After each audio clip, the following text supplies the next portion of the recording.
નમો હરિયંતાણમ નમો સિદ્ધાણમ નમો આયર્યાણમ નમો વજ્જાયાણમ નમો લોહે સૌવસાવણમ એસો પંચ નમુકારો સૌવ પાવપણાસણો મંગલાહાણમ ચ સૌવેસી બ્રહ્મમ વૈ મંગલમ મંગલમ ભગવાન વીરો મંગલમ ગૌતમ પ્રભુ મંગલમ સ્થૂલભદ્રાદ્યા જૈન ધર્મો સ્તુ મંગલમ. પ્રવચનનો વિષય છે એક અનોખી યાત્રા, સ્વથી સર્વ તરફની અને જીવથી શિવ તરફની. આજથી આશરે 1060 વર્ષ પૂર્વે બનેલો 51 ગાથાની અંદરમાં જીવના 563 ભેદોને વર્ણવતો આ જીવિચાર નામનો ગ્રંથ સમસ્ત જીવસૃષ્ટિને અભયદાન આપી શકવાની તાકાત આપણી પણ નથી, એ કદાચ કોઈની પણ નથી. ભલે તીર્થંકર પરમાત્મા એવું વિચારે છે કે જો હવે મુજ શક્તિસી સભી જીવ, ભલે પરમાત્મા સભી જીવની વાત કરે છે, તારવાની, બચાવવા માટેની, એને ઉગારવાની, એ લોકોને મોક્ષે પહોંચાડવાની, એ લોકોને દુઃખના ખાડામાંથી બહાર કાઢવાની, પણ સભી જીવ તો બચી જ નથી શકતા. છતાં પણ ભાવના તો સભી જીવની કરવાની છે. એમ આપણે પણ એવા પુણ્યવાન નથી. હવે જો તીર્થંકર જેવા પ્રચંડ પુણ્યશાળી આત્મા જો સભી જીવોને બચાવી નથી શકતા, તો આપણી તો શું હેસિયત છે, આપણી તો શું તાકાત છે? આપણી આંખ સામે જેટલા જીવો છે એને તો આપણે બચાવી લઈએ, એના માટે તો આપણે કંઈક કામ કરીએ. અત્યારે આ પંજાબ વગેરેની અંદરમાં જે પાણીનું ભયંકર પૂર આવેલું છે, હજારો ગામડાઓ પાણીના પૂરની અંદરમાં તબાહ થઈ ગયા, લાખો લોકોના ખેતરોની અંદરમાં પાણી જમા થઈ ગયું, ખેતર ખતમ થઈ ગયા, પાક ખતમ થઈ ગયો. હવે આ ખેતરમાંથી પાણી ક્યારે ઉતરે, એમાંથી જામેલો કાદવ એને હટાવવાનો, વળી પછી જમીન ફળદ્રુપ બનાવવાની, વર્ષોની મહેનતથી બનાવેલું એક ઘર, નાનકડા છોકરાઓ માતા પિતા વગરના થઈ ગયા, અનાથ થઈ ગયા, અને અબજો રૂપિયાનું નુકસાન થયું, અબજો રૂપિયાનું. હવે આ બધાને આપણે તો કંઈ ઘર આપી નથી શકવાના, બધાને કરી નથી શકવાના, પણ જેટલી તાકાત હોય, જેટલી આપણી પાસે ભાવના હોય, આપણે જે પણ કાંઈ કરી શકીએ, અથવા તો કાંઈ પણ ન કરી શકાય તો અહીંયા બેઠા બેઠા બસ ક્યારે આ બધાનો ઉદ્ધાર થાય, ક્યારે આ બધાના જીવનમાંથી દુઃખ દૂર થાય, શિવમસ્તુ સર્વ જગત, બસ બધાનું કલ્યાણ થાય, બધાને સુખ મળે, બધાને આરોગ્ય મળે, બધાના જીવનની અંદરમાં શાંતિ છવાય. આવો એક હૃદયનો જે ભાવ, આને કહેવાય છે જીવવિચાર. સર્વ જીવોની તાકાત તો આપણી છે જ નહીં. ચક્રવર્તીઓ નથી કરી શક્યા, તીર્થંકર પરમાત્મા નથી કરી શક્યા, તો આપણે તો કરી નથી શકવાના. પણ જેટલા જીવો મારા કારણે સુખ સાતા પામે, જો બધા જીવોને ઘર નથી આપી શકવાનો, બધા જીવોની સ્કૂલની ફી નથી ભરી શકવાનો, બધાના ઘરની અંદરમાં સુખ સુવિધાઓ નથી પહોંચાડી શકવાનો, પણ એટલું થાય કે જેટલા પણ આવા નાના નાના જીવો છે એ બધાને મારે બચાવવા છે. આ સમૂર્છિમ જીવોને મારે આપણે અત્યારે સમૂર્છિમ જીવોની વાત ચાલે છે, એમાં ગર્ભજ મનુષ્ય અને સમૂર્છિમ મનુષ્ય. તો ગર્ભજ મનુષ્યની વાત જોતા જોતા એક વાત જાણવા જેવી ઓર વધારે સારી છે. ગર્ભજ મનુષ્યોની સંખ્યા કેટલી હોય? આજે આ વિશ્વની અંદરમાં જે કહેવાય છે ને, વસ્તી વધારો, વસ્તી વધારો, વસ્તી વધી ગઈ, વસ્તી ઓછી કરો, એટલો બધો વસ્તીનો વિસ્ફોટ થઈ ગયો છે, વિશ્વની અંદરમાં વસ્તી એટલી બધી વધી ગઈ છે. તો પછી મનુષ્યોની સંખ્યા તો બહુ સીમિત છે. કેટલી સંખ્યા છે? તો એની જાણવા જેવું છે. 2ની સંખ્યાનો 6 વખત વર્ગ કરવાનો. 2ની સંખ્યા છે એનો 6 વખત વર્ગ કરવાનો. જે રકમ આવે એ રકમને 2ના 5 વખતના વર્ગની રકમ હોય એનાથી ગુણતા જે રકમ આવે એટલા ગર્ભજ મનુષ્યો છે. આ થોડીક ભારે રીત છે. બીજી રીતે 1ને 96 વખત બમણા કરવાથી, એટલે કે 1 પછી 1 એટલે 2, 2ને 2 4, 4ને 4 8, 8ને 8 16, 16ને 16 32, 32ને 32 64, આવા જેટલા કરતા 96 વખત બમણા કરવાનો છે. 1ને 96 વખત એટલે 96 + 96 જેટલી સંખ્યા આવે એ સંખ્યા પ્રમાણે ગર્ભજ મનુષ્યોની સંખ્યા હોય છે. એટલે કે 29 આંકડાની સંખ્યા આવે. હવે કેવી રીતે આવે? 7,92,58,162 કરોડ 51,42,634 કરોડ 37,59,354 કરોડ 39,50,336 ગર્ભજ મનુષ્યો હોય. આ ગર્ભજ મનુષ્યોની સંખ્યામાં એક ભાગ પુરુષોનો હોય, અને એટલે કેટલો હોય તો કે 28, 29, 57 આખો આંકડો સરંગ વાંચ્યો તો એના પ્રમાણે ગણી લેવાના, અને આટલી સંખ્યાવાળા પુરુષો હોય અને આનાથી 27 ગણી સ્ત્રીઓ હોય. આટલી સંખ્યા આપણા પરમાત્મા મહાવીરે બતાવેલા ફિગર છે. આખા વિશ્વની અંદરમાં જેટલા પણ માનવો છે, જેટલા પણ દેશો છે, જેટલી પણ કન્ટ્રીઝ અત્યારે દેખાય છે, એમાં તમારે બધા જ માણસોનો સરવાળો કરવાનો, એક એક જણાની વસ્તીની ગણતરી કરવાની. ચાઇના છે, ભારત છે, પાકિસ્તાન છે, બાંગ્લાદેશ છે, અફઘાનિસ્તાન છે, જાપાન છે, અમેરિકા છે, ઓસ્ટ્રેલિયા છે, ઓસ્ટ્રેલિયા દેશ છે, જેટલા પણ દેશ આપણને આવડે છે અત્યારે મોડે, જેટલા પણ દેશોની કન્ટ્રીને આપણે જાણીએ છીએ, એ બધાની અંદરમાં જેટલા પણ માનવો, સ્ત્રી અને પુરુષો રહે છે, એ બધાની કોમન સંખ્યા 29 આંકડા બરાબર આવે. એટલે કેટલી આવી ફરી વખત બતાવી દઉં છું. 7,92,92,28,162 કરોડ 51,42,634 કરોડ 643 કરોડ 37,59,354 કરોડ 59,50,336 ગર્ભજ મનુષ્યો હોય. માની કુક્ષીમાંથી જન્મેલા મનુષ્યો આટલા હોય.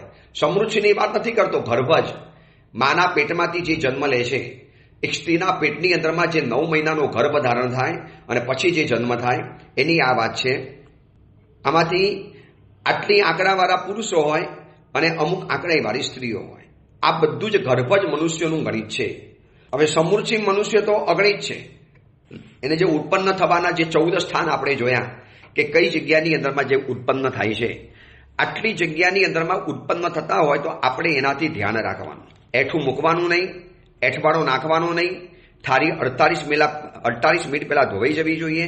આપણા શરીરમાંથી લોહી નીકળ્યું તો લોહીવાળા કપડાં કે લોહીવાળું રૂ કે લોહીની જે જમીન ઉપર પડ્યા છે ટીપા, એ તરત જ સાફ થઈ જવા જોઈએ. શરીરમાંથી છૂટી પડેલી કોઈ પણ વસ્તુ, પછી એ પરસેવાથી ભીનો થયેલો શર્ટ હોય કે ઘણા શું કરે છે, ઘરની અંદરમાં એવા આળસુ વ્યક્તિઓ હોય છે, સ્નાન કર્યો હોય, પોતાનો ટોવેલથી શરીર લૂસે, શરીર સાફ કરે, પછી એને ડૂચો મારીને ખૂણાની અંદરમાં મૂકી દે. એક કામવાળી બાઈ આવશે, ધોવા લઈ જશે અને ધોઈ નાખશે, તારે કરશે. હવે માનો તમે સ્નાન કર્યું સવારે 9 વાગે, 8 વાગે કે 7 વાગે, અને કામવાળી ઘરની અંદરમાં આવવાની છે 11 વાગે, ને તો કેટલા બધા ઘરના કામ પતાવીને આવવાનું હોય.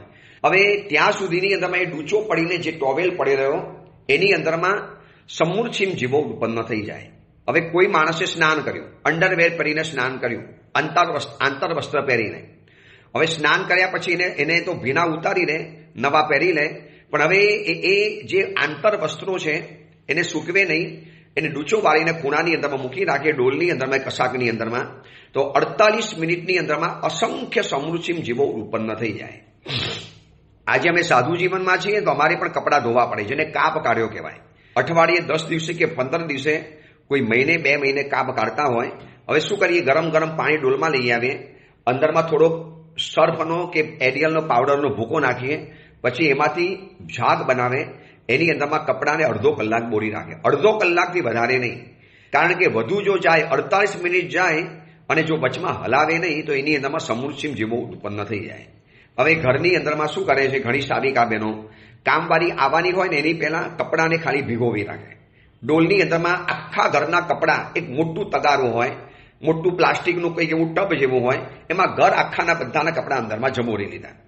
કામવાળીએ કીધું કે બેન ખાલી આટલું કરી નાખજો ને, તમે પાવડરવાળા કે સર્ફવાળા પાણીની અંદરમાં કપડાં બધા બોરી રાખજો, પછી હું આવીને બધાને હું ધોઈ નાખીશ. એ પડ્યા ચોખ્ખા થાય. હવે 2 કલાક પડ્યા, 3 કલાક પડ્યા, ક્યારેક કામવાળી 4 કલાકે પણ આવે, ત્યારે એની અંદરમાં અસંખ્ય સમૃદ્ધિમ જીવો ઉત્પન્ન થયા અને કપડાં ધોતી વખતે બધા જીવોનો સફાચટ બોલાઈ ગયો. બધા જીવોનો કટલે આમ. ઘર છે કે કારખાનું છે એ જ ખબર નથી પડતી. સાવકોનું ઘર છે, જીવદયાનું ઘર છે કે અહીંયા જીવોનો કચ્ચર ઘાણ વારવાનું કતલખાનું છે એ ખબર નથી પડતી. કેટલી બધી બાબતો ધ્યાન રાખવી પડશે. બધા જીવોને આપણે નથી બચાવી શકવાના, પણ જેને આપણે બચાવી શકીએ એને તો આપણે બચાવીએ. એટલે આ બધી બાબતોને ધ્યાનમાં રાખવા માટે સમૃદ્ધિ મનુષ્યોની વિરાધનાથી બચવા માટેના કેટલાક ઉપાયો હજી વધારે જણાવું છું. જો આપણે છે ને ગર્ભજ મનુષ્યોની હત્યા નથી કરવાના, એમાં તો જેલ જવું પડે, એમાં તો ફાંસીની સજા થાય.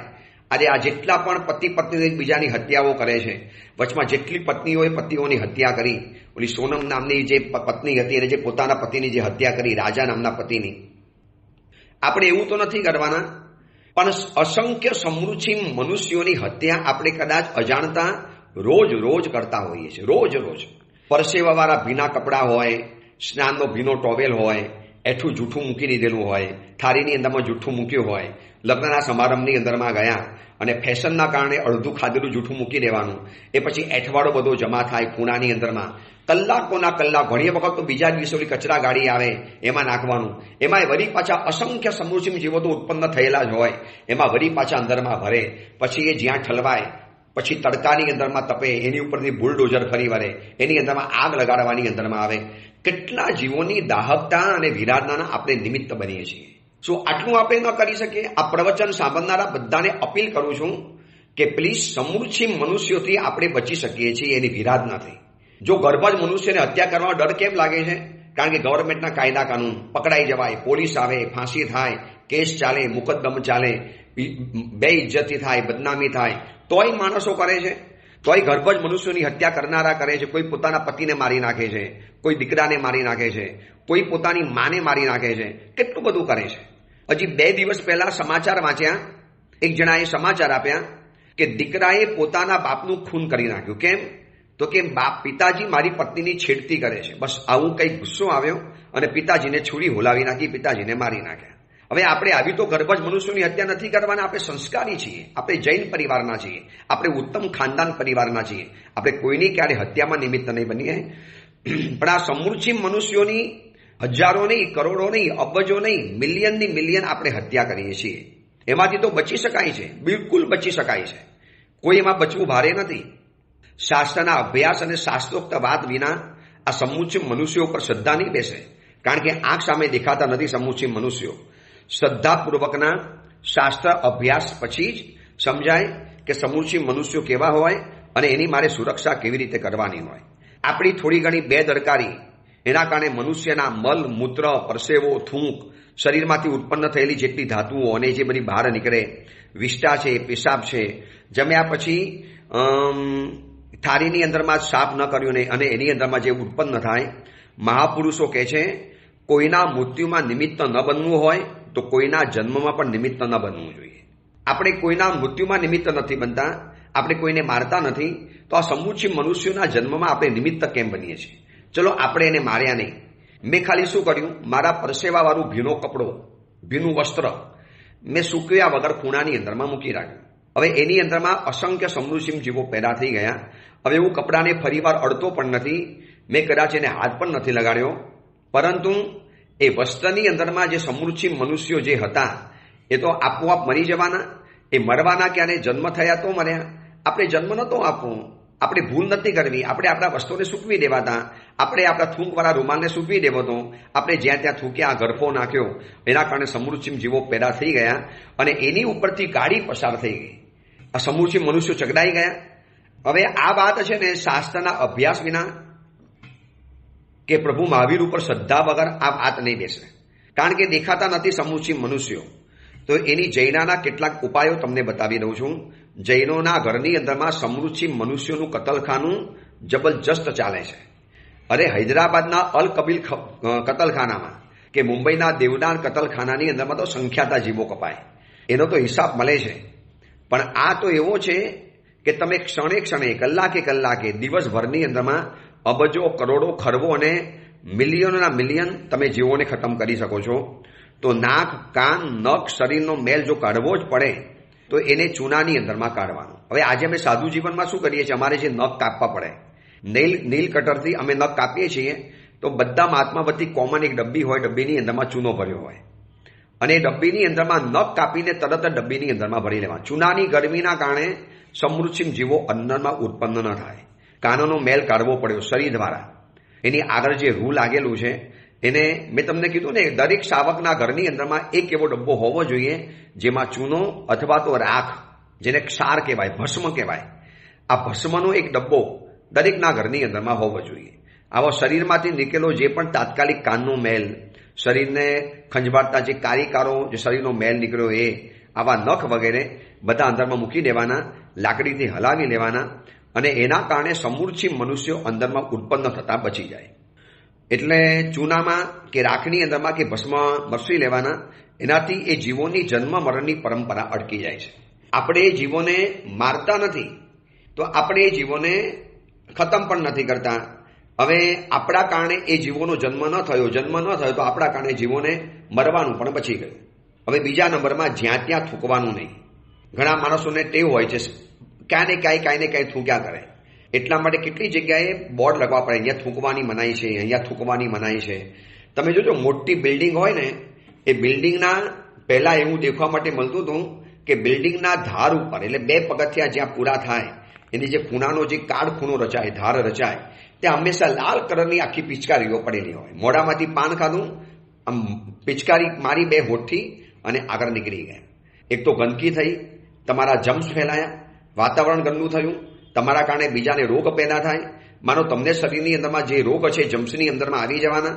એ થૂંકમાં જમ્સ છે, વાયરસ છે, એ વાયરસ બધે ફેલાઈ જવાનો. એટલા માટે આ જીવિચાર આપણને આરોગ્ય સાથેની વાત બતાવે છે કે જ્યાં ત્યાં થૂંકવું નહીં. બહુ થૂંક આવે તો એવું રૂમાલ રાખવાનો, એમાં થૂંકી લેવાનું, રૂમાલને જોશથી મસરી નાખવાનો અને 48 મિનિટ પહેલા સુકાઈ જાય એવું તમારે કરી લેવાનું. આજે સાધુ ભગવંતો આ જ કરે છે, સમણ ભગવંતો. તો સાવકના ઘરમાં પણ આ વ્યવસ્થા હોવી જોઈએ. હવે માનો શરદી થઈ છે તો જ્યાં ત્યાં નાકમાંથી નીકળેલું જે પ્રવાહી, જેને લીડ કહેવાય, જેને કફ કહેવાય, જેને સરેખમ કહેવાય, આ બધો શું કરે, 2 આંગળીથી અંગૂઠાને પહેલી આંગળીથી નાકને પકડે, જોશથી નાકને ખંખેરે અને પછી આમ હાથ ખંખેરીને ખૂણાની અંદરમાં ભીતની ઉપર એનો જે સરેખમ લગાવી દે. હવે આ તો ચિકાસ છે, આ કંઈ સુકાવાની નથી. કેટલાય દિવસો પછી આ ચિકાસ સુકાય ત્યાં સુધીમાં અસંખ્ય સમૃદ્ધિ જીવો અંદરમાં ઉત્પન્ન થઈ ગયા. આપણા કારણે લોકોની જન્મ મરણની પરંપરા ચાલી. આપણા કારણે લોકો જન્મ્યા અને આપણે જન્મ આપ્યો, બચારા મરી ગયા. કેટલી મોટી વિરાધના. અને બચવાથી કેવા કેવા રસ્તા બતાવે છે પ્રેક્ટિકલ. પછી આપણું પોતાનું મલ મૂત્ર છે કે સ્નાન કરેલું પાણી છે કે ધોયેલા કપડાનું પાણી છે કે બ્રશ કરેલું પાણી છે કે મોઢું ધોયેલું પાણી છે, આવું જે પણ હોય, શરીરને મોઢું ધોયું, હાથ ધોયા, પગ ધોયા, આ બધું જે કર્યું, અથવા તો ખાવા માટે જમવા માટે બેઠા અને થાળી ધોઈને પાણી પીધું. ઘણાને પીવાની એલર્જી હોય છે તો ઘણા શું કરે, બાઉલની અંદરમાં ભરી લે અને પછી બહાર જઈને ફેંકી આવે, બહાર જઈને નાખી આવે. એ પણ ચાલી શકે છે, બહાર જઈને ફેંકી આવો તો. પણ એને 48 મિનિટ પહેલા એનો નિકાલ કરી દેવો જોઈએ. એ સુકાઈ જવું જોઈએ. 48 મિનિટ પહેલા એ જગ્યામાંથી એ શોષાઈ જવું જોઈએ. તો એનાથી શું થશે, સમૃદ્ધિમ જીવોની વિરાધનાથી આપણે બચી જવાના. સમૃદ્ધિમ જીવોને બચાવવાનો મોટો આપણને ફાયદો થાય. હવે રસ્તાની અંદરમાં ઢોળાયેલા પાણીમાં ચાલવું નહીં. કેમ કે એમાં અપકારની વિરાધના તો છે જ, પણ રસ્તાની અંદરમાં જેટલો કચરો હતો, કાદવ હતો, જેટલી ગંદકી હતી, જેટલા મનુષ્યોના અંદરમાં પગ પડેલા હોય, અને એ બધાના કારણે પાણીની અંદરમાં અસંખ્ય સમૃદ્ધિ મનુષ્યોની ઉત્પત્તિ થયેલી હોય છે. હવે એવા ખાબોચિયાની અંદરમાં આપણે પગ મૂકીને જઈએ અથવા તો એવા ખાબોચિયાની અંદરમાં ગાડીનું પૈડું વ્હીલ ફેરવી દઈએ એટલે અસંખ્ય સમૃદ્ધિ જીવોનો કતલેઆમ ખતમ થઈ ગયા. એ જીવોને આપણે યમ સદને પહોંચાડી દીધા. પછી જમણવારની અંદરમાં એક મોટા ટબની અંદરમાં એઠા વાસણો મૂકી દેવામાં આવે છે. એક મોટું પીપ હોય, આ બધા વાસણો ત્યાં ભરે. પછી એક સાથે બધા ભેગા થઈને ઓલો માણસ હોય ને, પીરસનારા માણસો એ બધા લઈ જાય. આપણે શું કરવાનું, ડાયરેક્ટ સીધું જઈ મોરીની અંદરમાં મૂકી દેવાનું, જે ત્યાં સતત ધોયા કરે છે વાસણો. ત્યાં બેસનારા જે બહેનો છે સતત ધોયા કરે છે, ત્યાં જઈને મૂકી દો, તરત જ આપણા વાસણ ધોવાઈ જાય. એટલે વાસણની વિરાધનાથી બચી ગયા. હવે એઠવાડો પાણી જે ગટરમાં ગયું એ તો થવાનું જ છે. એટલે સમજદાર સાવકો શું કરે, જમણવારમાં જાય તો પાણીનો એક ગ્લાસ લઈ લે, ખૂણાની અંદરમાં ધોઈ અને એનું ધોયેલું પાણી જમીનમાં પઠવી દે. 48 મિનિટ પહેલા સુકાઈ જવાનું. આ બધી જ વિરાધનાથી આપણે બચી શકીએ છીએ. હવે બીજી એક મહત્વની વાત, હવે કેટલાક તીર્થોની અંદરમાં એવો એક રિવાજ શરૂ થયો છે. હવે આ રિવાજ બંધ કરવો પણ ઉચિત નથી લાગતો, કારણ કે લોકોનો અવિવેક છે. કેટલાક તીર્થોમાં તમે જતા હશો, શું થાય છે, એ ભગવાનના સામે પૂજા કરનારા માટે મોટી કેસરની વાડકી મૂકી દેવામાં આવી છે. આમ શું હતું, કેસર એક જગ્યાએ ઘસેલું પડેલું હોય, બધા નાની નાની કેસરની વાડકીઓની અંદરમાં કેસર ભરી ભરી, ચંદન ભરી અને પરમાત્માની પૂજા કરતા હતા. આ હતું. પણ હવે કેટલાક અવિવેકી એવા છે કે જ્યાં ત્યાં વાડકી રખડતી મૂકી દે. સાંજ પડે પૂજારીજીને, હવે શંખેશ્વર પાલિટના જેવામાં તો કયા ખૂણાને કઈ જગ્યાની અંદરમાં મૂકી દે. હમણાં હું પાલિટના જઈને આવ્યો ને, કેટલી વાડકીઓ અંદરમાં કેસર સુકાઈ ગયેલું હતું એવું ખૂણા ખાંચાની અંદરમાં પડેલી હતી. હવે પૂજારી માણસો કેટલું શોધવા જાય, કેટલું મોટું પરિસર, રોજના 2-4 હજાર માણસો આવે, એમાંથી માનો 500 પણ અડાડી માણસો હોય ને, કેસરની વાડકી જ્યાં ત્યાં મૂકી દે અને કેસર જોઈએ થોડુંક અને આખી વાડકી ભરી લે, કેસર સુકાઈ જાય. એટલે કેટલો મોટો ખર્ચ જૈન સંઘના માથે આવે છે. પછી આ બધું જોયા પછી મજબૂરીના કારણે તે તીર્થોના કે મંદિરોના જિનાલયોના આગેવાનોને કમને સમજે છે, પણ મજબૂરીના કારણે એવો નિર્ણય લેવો પડ્યો. હવે નાની વાડકીઓ બંધ, જેટલા પણ ભગવાન દેરાસરમાં છે બધા ભગવાનની સામે મોટી વાડકી મૂકી દેવામાં આવશે, બધાએ એમાંથી જ પૂજા કરવાની. હવે માનો મેં પૂજા કરી, મારી આંગળીનો થોડો ઘણો મેલ એ તો અંદરમાં જવાનું જ. જો બધા કંઈ આપણે એવા નથી કે આમ નખને ચોખ્ખા રાખીને હાથને સાફ રાખીએ, ઘણા તો એવા નખ હોય કે ગંદા અંદર ભરેલા હોય, એનો મલ બધો અંદરમાં જવાનો. ઉનાળાનો દિવસો છે, શરીરમાં થયેલો પરસેવો એના 1-2 બૂંદ એ ચંદનમાં પડી ગયા. હવે એ આખો દિવસ એ કેસરની વાડકી ત્યાં પડી રહી, કલાકોના કલાકો સુધી સમૂર્છિમ જીવો અંદરમાં ઉત્પન્ન થતા ગયા અને એવા કેસરથી આપણે પરમાત્માની પૂજા કરી અને જાણે આપણે સંતોષ માનીએ છીએ. હવે આપણે એને મેં ઘણા સંઘોમાં કીધું, મેં કહું આવું કેમ કરો સાહેબ, શું કરીએ, આનાથી ખર્ચો અડધો થઈ ગયો અમારે પહેલા કેટલું બધું કેસર ઘસવું પડતું હતું, પણ ફોકટનું બધું જતું હતું. બધી વાડકીઓ જ્યાં ત્યાં મૂકીને વાડકીમાં કેસર પડેલું હોય, પડ્યું સુકાઈ જાય. હવે સાહેબ કામ પણ ન લાગે, એ સુખડ તો ઘસાઈ ગયું, એ ઓરસ્યો તો ઘસાઈ ગયો, એ પૂજારીનો તો હાથ દુખી ગયા. પછી સાહેબ આટલા બધા અવિવેકી માણસો આવે છે કે વાડકીઓ પાછી લાવતા નથી, જ્યાં ત્યાં મૂકી દે છે. કોઈ ખૂણા ખાચામાં જ્યાં પૂજા પતી ગઈ ત્યાં મૂકી દેવાની, કોઈએ ગભારામાં મૂક્યું, કોઈએ દરવાજા ઉપર મૂક્યું, કોઈએ બારી ઉપર મૂક્યું, કોઈએ આજુબાજુમાં મૂકી દીધું. ઘણીવાર અંધારામાં ઠેસ પણ વાગે વાડકીઓની, અંદરમાં કેસર બચેલું હોય. એમ નહીં કે ચલો વળી પાછું કેસર ભેગું કરીએ, અને કેસર નકામું જાય, ચંદન નકામું જાય, લાકડું વધારે ઘસાય. અને ચંદનના લાકડાના સાહેબ કેટલા બધા ભાવ છે, અને અમારો નાનો સંઘ, અમારી પાસે એટલી બધી આવક નથી.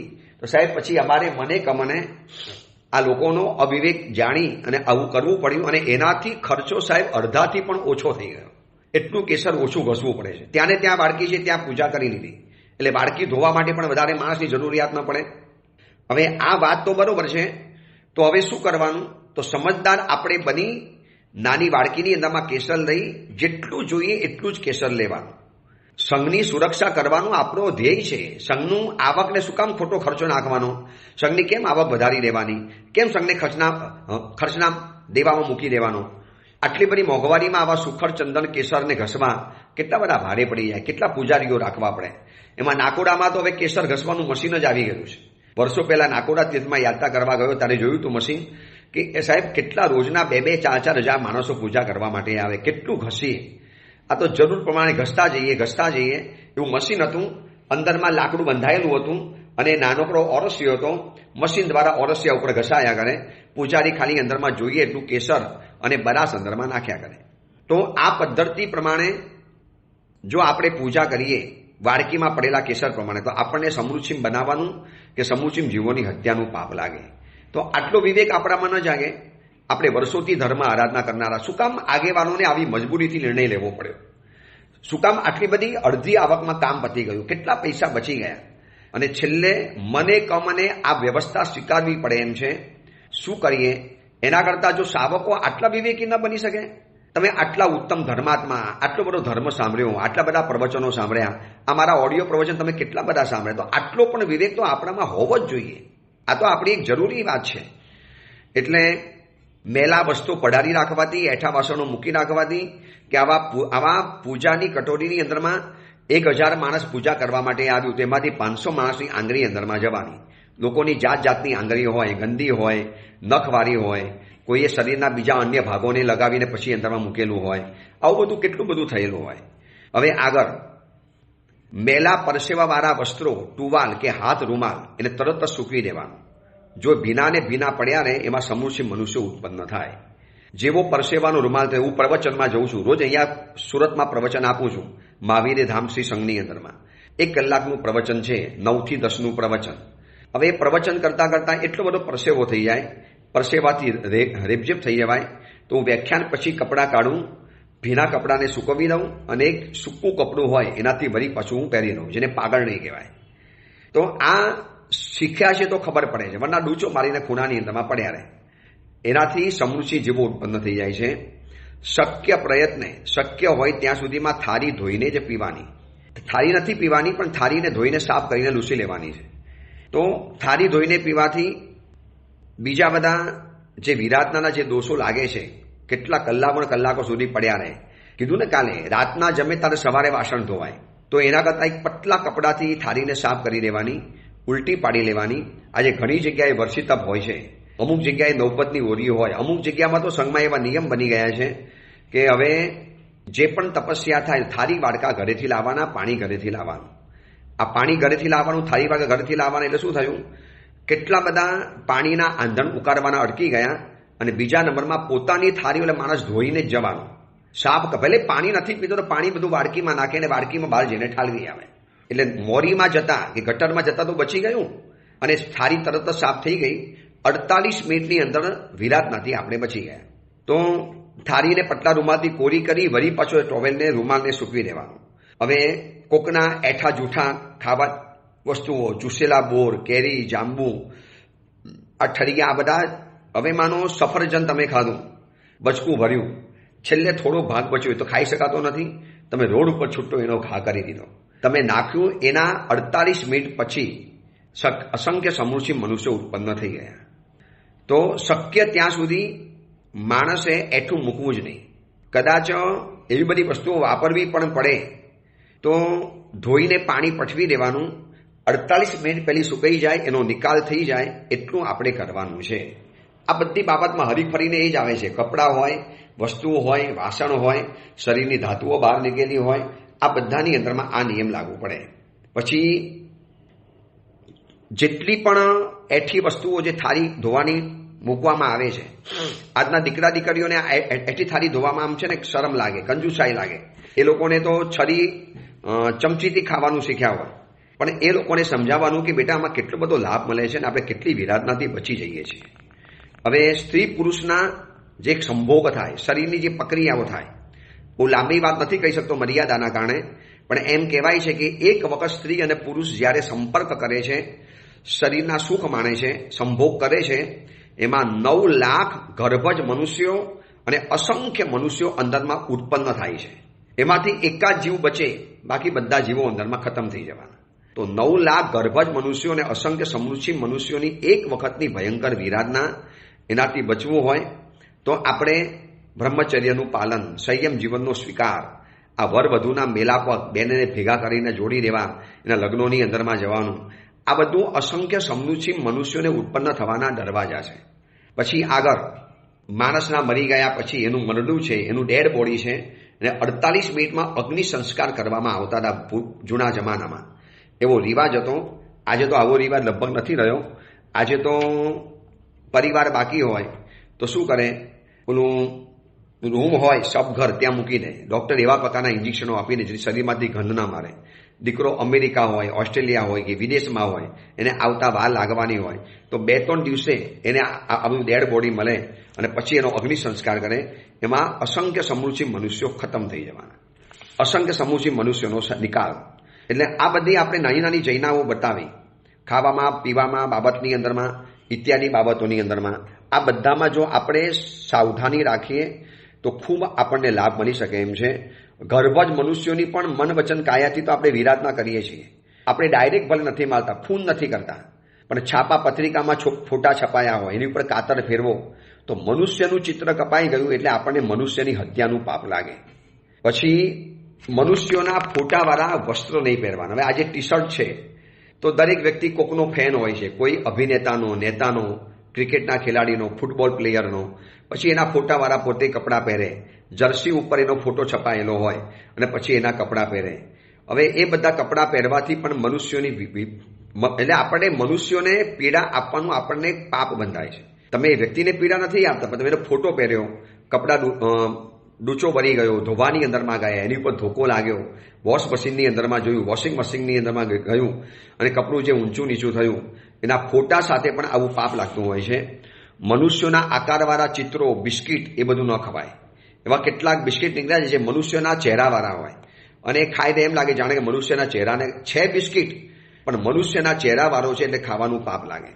પછી કોઈ પણ દેશની અંદરમાં કોઈ પણ વ્યક્તિ મર્યો, જેમ તમે સમાચાર સાંભળ્યા હશે કે ભાઈ થોડા દિવસ પહેલા નેપાળની અંદરમાં મોટો બરવો થયો, યુવકો બરવા ઉપર ઉતરી પડ્યા અને કેટલાય નેતાઓને જીવતા જલાવી નાખ્યા, નેતાઓની પત્નીને જીવતી જલાવી નાખી. સંસદ, એનું સુપ્રીમ કોર્ટ, પોલીસ કમિશનર કચેરી, આ બધાની અંદરમાં એ લોકોએ ભયંકર કક્ષાની આગ લાગી. ત્યાંના વડાપ્રધાન જે ઓલી હતા એને કદાચ રાજીનામું આપી દેવું પડ્યું. આ બધું આપણે સાંભળ્યું. હવે સારું થયું, આવું થવું જ જોઈએ. આ નેપાળ આપણો વિરોધ કરતો હતો ને, જો એને આવું થવું જ જોઈએ. આવું બધું મનની અંદરમાં જે ભાવ ઉભો થાય એ બધી આપણે મનુષ્યોની વિરાધના કરવાનું મન થાય છે. એટલે આ બધું આપણે સમજી લેવાનું. આ મનુષ્યના ચેપ્ટરની અંદરમાં આપણે જોઈ લીધું. આ રીતે ચારે ગતિની વાત પૂરી થઈ. જીવના 563 ભેદ આપણે આ રીતે બધા પરિપૂર્ણ કર્યા. હવે એક સાથે 563 ભેદો હું તમને આખા આવતીકાલે બોલી જઈશ. કેવી રીતે થાય છે, શું થાય છે, જાણવા જેવા છે. એકદમ ધીરે ધીરે બોલી જઈશ, જેથી ટોટલી 365 ભેદ અલગ અલગ જાણવા માટે મળી જશે. એ અંગેની બીજી વિશેષ વાત આપણે આવતીકાલે કરીશું. એ જ મંગલ કામના, મંગલ ભાવના. જીનાગના વિરુદ્ધ કાંઈ પણ બોલાયું હોય તો મિચ્છામી દુક્કડમ.